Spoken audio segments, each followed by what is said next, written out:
everyone, my name is Nidhi Sharma. I welcome you all to the Judiciary by PW YouTube channel, जहां पे आज मैं आपको एक वैकेंसी से रिलेटेड बात बताने वाली हूं, जिसमें एक बहुत ही इंपॉर्टेंट नोटिफिकेशन आई है, बहुत इंपॉर्टेंट वैकेंसी आई है और वो वैकेंसी है लॉ क्लर्क सुप्रीम कोर्ट। तो लॉ क्लर्क के बारे में आप सबको पता ही होगा, नहीं पता हो तो मैं बता देती हूँ। लॉ क्लर्क की जो पोजीशन होती है और जो काम होता है वो ये होता है कि जितने भी मैटर्स हो रहे हैं कोर्ट में उनमें असिस्ट किया जाए, एज इन रिसर्च में असिस्ट किया जाए, कोर्ट के जितनी भी प्रोसीडिंग्स है उनको प्रॉपर राइट डाउन किया जाए और जितना भी रिसर्च हो रहा है वहां पे उसमें हेल्प की जाए। तो ये जो वैकेंसी आई है ये आई है सुप्रीम कोर्ट के लिए, और सुप्रीम कोर्ट में भी क्या यही काम होता है कि वो क्या करना पड़ेगा, वहां पे आपको असिस्ट करना पड़ेगा लॉ क्लर्क को, जितनी भी प्रोसीडिंग्स है उसके हिसाब से पूरी राइटिंग्स लिखनी पड़ेंगी, रिसर्च करनी पड़ेगी। ये मेन काम क्या होता है लॉ क्लर्क का, ठीक है। तो इसी से रिलेटेड सुप्रीम कोर्ट की वैकेंसी आई है। आया है, एडवर्टाइजमेंट आया है और ये बेसिकली किससे, शॉर्ट टर्म कॉन्ट्रैक्चुअल असाइनमेंट के बेसिस पे है। Online application are invited in terms of scheme of engaging law clerk cum research associated on short-term contractual assignment in the Supreme Court January 2024। और उसी के साथ उन्होंने बताया कि सिलेक्शन किस तरीके से होगा। So the selection will be made subject to fulfillment of the following essential. It is made clear that the engagement as law clerk cum research associate is a full-time assignment purely contractual in nature। उन्होंने क्या बताया कि ये जो vacancy है वो है पूरी टाइम की, फुल टाइम जॉब है और इसमें मेनली क्या कॉन्ट्रैक्चुअल बेसिस पे ये होगा।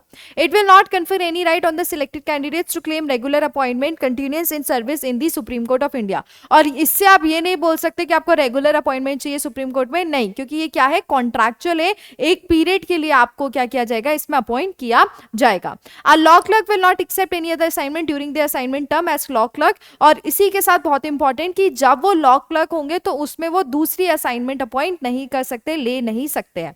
दे shall not practise as an advocate in any court of law during the course of their assignment. और जब वो लॉ कोर्ट क्लर्क होंगे सुप्रीम कोर्ट के तो वो किसी भी कोर्ट में वकील का जो मेन फंक्शन है वो परफॉर्म नहीं कर सकते, उनको उससे दूर रहना पड़ेगा। क्या क्या एसेंशियल क्वालिफिकेशन चाहिए, जो कैंडिडेट है वो लॉ ग्रेजुएट होना चाहिए असाइनमेंट लेने से पहले लॉ क्लर्क के, उसमें उनकी बैचलर डिग्री होनी चाहिए लॉ में, जिसमें इंक्लूड की जाएगी integrated degree course in law में, किसी भी स्कूल कॉलेज यूनिवर्सिटी इंस्टीट्यूशन से जो कि स्टैब्लिश किया गया हो लॉ इन इंडिया में और रिकॉग्नाइज्ड हो बीसीआई की तरफ से, बार काउंसिल ऑफ इंडिया की तरफ से। और उसी के साथ क्या इनरोलमेंट जरूरी है, बार काउंसिल ऑफ इंडिया मतलब एडवोकेट होना जरूरी है आपका, और इंडिया बार एग्जामिनेशन और एडवोकेट का जो टैग है आपके पास वो होना जरूरी है बीसीआई के हिसाब से। उसी के साथ जो सेकंड इंपॉर्टेंट है, the candidate studying in the 5th year of the 5 year integrated course और the 3rd year of the 3 year law course after graduation any stream will also be eligible to apply. मतलब कि जो बच्चा final year में है या 3rd year के final year में है वो क्या कर सकता है, अप्लाई कर सकता है इसके लिए, लेकिन उसमें क्या लॉ क्वालिफिकेशन पूरी तरीके से देखी जाएगी कि क्या वो इसके लिए एलिजिबल है कि नहीं। तो जो बच्चे फाइनल ईयर में वो भी इसके लिए अप्लाई कर सकते हैं। अगर 5 ईयर का कोर्स कर रहे हो आप तो आप कर सकते हो, अगर आप 3 ईयर के कोर्स के फाइनल ईयर में हो तो भी आप इसके लिए क्या कर सकते हो, इनरोल कर सकते हो। The candidate must have research and analytical skills. Candidate का क्या होनी चाहिए, एनालिटिकल स्किल्स होनी चाहिए, रिसर्च स्किल होनी चाहिए, राइटिंग एबिलिटीज होनी चाहिए, नॉलेज होना चाहिए कंप्यूटर्स का जो कि इंक्लूड करेगा retrieval of desired information, various search agencies का जैसे हमारे ESCR है, मनुपात्रा है, SSC ऑनलाइन है, इन सबको उसको चलाना आना चाहिए। एज लिमिट क्या है, जो कैंडिडेट है वो 20 साल से कम नहीं होना चाहिए, मिनिमम एज है 20 साल और अबव कितना, मैक्सिमम कितनी है 32 ईयर्स। ये 7 फरवरी 2025 के हिसाब से कंसिडर की जाएगी। मेथड क्या है सिलेक्शन का, मेथड जो होगा वो होगा 3 फेजेस में। पहला होगा MCQ part 1 testing the candidates ability to understand and apply the law and comprehension skill, जिसमें आपसे क्या पूछा जाएगा कि किस तरीके से आप लॉ को अप्लाई करते हो और कॉम्प्रिहेंशन स्किल्स क्या है वो आपकी फेज 1 में पूछी जाएगी। पार्ट 2 है subjective written examination covering writing and analytical skills. आपका पार्ट 2 में क्या होगा कि किस तरीके से आपके स्किल्स हैं लिखने में, आंसर्स वगैरह और सारी चीजें। पार्ट 3 जो होगा आपका इंटरव्यू, तो एक बेसिक जो हमारा चलता है फॉर्म वही है, दैट इज फॉर्मेट कि पहला प्रीलिम्स, दूसरा आपका मेंस, तीसरा interview. Details of the pattern of examination, minimum qualifying standard, terms and condition, contractual assignment as given the available on the website. और आपकी क्या डिटेल्स है, क्या आपसे पूछा जाएगा, टर्म्स एंड कंडीशन, क्या मार्क्स रहेंगे, वो सुप्रीम कोर्ट ऑफ इंडिया की उनने वेबसाइट पे दे के रखा है, ठीक है। टेस्ट सेंटर के बारे में, फिर डेट ऑफ एग्जामिनेशन क्या है, written examination in connection with engagement as law clerk cum research associated to be held on 9th March 2025 25, ठीक है। पार्ट 1 एग्जामिनेशन का कब कंडक्ट होगा आपका 9 मार्च 2005 को कंडक्ट होगा in online mode, and question paper for part 2 examination will be visible on computer screen and candidate have to write in paper pan paper mode, ठीक है। सो आपका जो पार्ट 1 है वो ऑनलाइन फॉर्मेट में होगा और जो पार्ट 2 है उसमें कंप्यूटर में आपके क्वेश्चंस आ जाएंगे। मॉडल आंसर की कब अपलोड होगी 12 बजे 10 तारीख को, और उसी के साथ साथ वो अवेलेबल रहेगी 11 तारीख तक। अगर कोई भी ऑनलाइन ऑब्जेक्शन है कैंडिडेट से रिलेटेड तो वो कर सकते हैं पार्ट 1 में।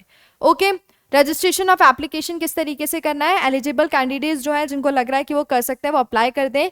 किस पे, जो सुप्रीम कोर्ट की वेबसाइट है वहां जाके, और ये एप्लीकेशन क्या एक्सेप्ट की जाएगी, ऑनलाइन रजिस्ट्रेशन के थ्रू स्टार्ट करेगी, जो कि स्टार्ट हो रही है 14 जनवरी से, जो कि ऑलरेडी हो चुकी है। और उसमें आपको क्या करना है, 500 रुपए फीस देनी है। उसी के साथ साथ क्या, क्लोजिंग डेट कब क्लोज हो जाएगी, the starting date for online registration of application is 14/1 and कब क्लोज हो जाएगी 7 फरवरी को ये जो एप्लीकेशन है वो क्लोज हो जाएगी।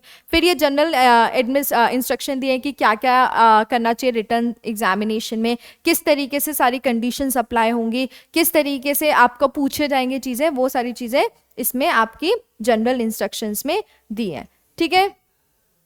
ये भी बताया कि अगर वो कंप्लाई नहीं करेंगे तो क्या होगा। सो बेसिकली इंपॉर्टेंट क्या है हमारा, 14 जनवरी को आ चुकी है नोटिफिकेशन, 7 फेब को क्या हो रहा है, एप्लीकेशन क्लोज हो रही है। एग्जामिनेशन डेट भी बता दी मैंने आपको, मार्च में होने वाला है। 3 फेज में एग्जामिनेशन होगा, पार्ट 1, पार्ट 2, पार्ट 3, ठीक है। पार्ट 1 में आपका एमसीक्यू होगा, पार्ट 2 आपका मेंस एग्जामिनेशन होगा, एंड पार्ट 3 आपका क्या होगा, इंटरव्यू होगा, ठीक है। सो और अगर इसी के साथ साथ आप किसी भी स्टेट जुडिशरी की प्रिपरेशन कर रहे हैं तो हमारे सारे बैचेस जो हैं वो आ चुके हैं, लॉन्च हो चुके हैं, आप उन पे ज्वाइन कर सकते हैं। जैसे कि हम बात करें हिमाचल प्रदेश की तो वो भी हमारा बैच आ चुका है, अगर हम बात करें छत्तीसगढ़ का तो वो भी लॉन्च हो रहा है, तो उसमें भी आप कनेक्ट हो सकते हैं। बाकी इसकी कोई भी प्रिपरेशन में कोई भी डाउट हो आप हमसे कनेक्ट कर सकते हैं। मिलते हैं नेक्स्ट सेशन में, bye bye, take care, thank you.